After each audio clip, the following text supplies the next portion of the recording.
আপনারা স্ক্রিনে যে ফরম্যাটটা দেখছেন, এসআই অফিস থেকে হেড টিচারদের মাধ্যমে পার্শ্ব শিক্ষকদের জন্য পাঠানো হয়েছে এবং বলা হচ্ছে যে আগামীকালের মধ্যে এটা পার্শ্ব শিক্ষকরা যেন ফিল আপ করে এসআই অফিসে সাবমিট করে। তবে কেন পার্শ্ব শিক্ষকদের থেকে এই ডেটা চাওয়া হয়েছে সে বিষয়ে পুরোপুরি আমি ক্লিয়ার নই এবং ওয়াকিবহাল নই। তবে একটা ধারণা করা হচ্ছে যে সেন্সাস যে ডিউটি এখন আসছে, সেই সেন্সাসের অ্যাপয়েন্টমেন্ট তৈরির জন্য হয়তো এই ডেটা চাওয়া হচ্ছে। আর একটা কারণ হতে পারে, যেটা হচ্ছে পার্শ্ব শিক্ষকদের যে মাসে যে স্যালারি পেমেন্টটা হয়, সেই স্যালারি পেমেন্টের সিস্টেম হয়তো পরিবর্তন হতে চলেছে। সম্ভবত অগাস্ট থেকে স্যালারি পেমেন্টটা ট্রেজারির মাধ্যমে হতে চলেছে। সে কারণেও হয়তো এই ডেটা চেয়ে পাঠিয়েছে এসআই অফিস। তবে প্রধান কারণ হিসেবে আমি মনে করছি সেন্সাসের অ্যাপয়েন্টমেন্ট তৈরির জন্যই হয়তো এই ডেটা চেয়ে পাঠিয়েছে এসআই অফিস। তো এখন কথা হলো, এই ভিডিওটা যে উদ্দেশ্যে আমার করা, আপনারা স্ক্রিনে যে ফরম্যাটটা দেখতে পাচ্ছেন, এই ফরম্যাটের 11 নম্বর কলামে লেখা আছে যে কাস্টমার আইডি।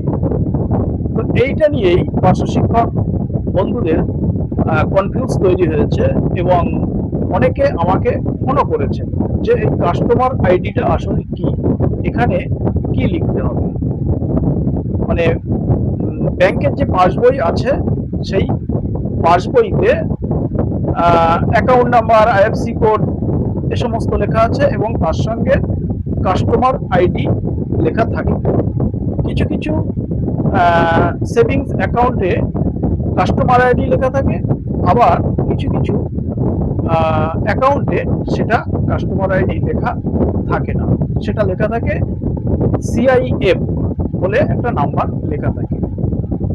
তো অনেকেই বলছেন যে আমার এখানে তো কাস্টমার আইডি লেখা নেই, তাহলে কাস্টমার আইডি কোনটা লিখব?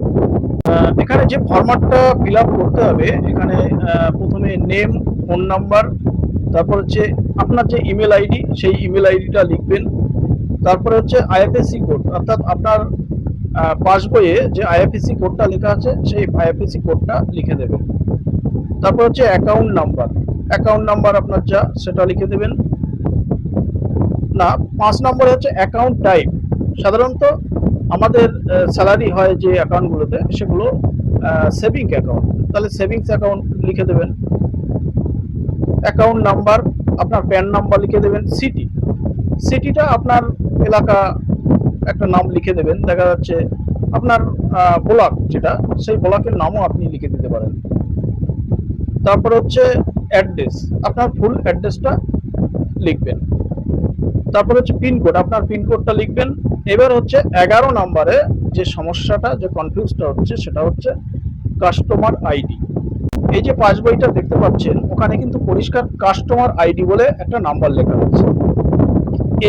এই কাস্টমার আইডি যে পরিষ্কার করে লেখা আছে, এইটা কিন্তু সব সেভিংস অ্যাকাউন্টের পাসবইয়ে লেখা থাকে না।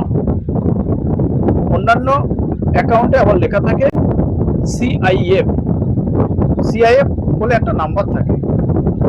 তো যাহা কাস্টমার আইডি তাহাই সিআইএফ এর ফুল ফর্ম হচ্ছে কাস্টমার ইনফরমেশন ফাইল নম্বর। ঠিক আছে? তা ওখানে যেমন পরিষ্কার কাস্টমার আইডি লেখা আছে, এখানে সংক্ষেপে সিআইএফ লেখা আছে। সুতরাং আপনাদের যাদের অ্যাকাউন্টে পাসবইতে কাস্টমার আইডি লেখা নেই, তারা ওই যে সিআইএফ যে নাম্বারটা আছে, ওই সিআইএফ নাম্বারটাই এই কাস্টমার আইডির জায়গায় লিখে দেবেন। কাস্টমার আইডি এবং সিআইএফ একই জিনিস।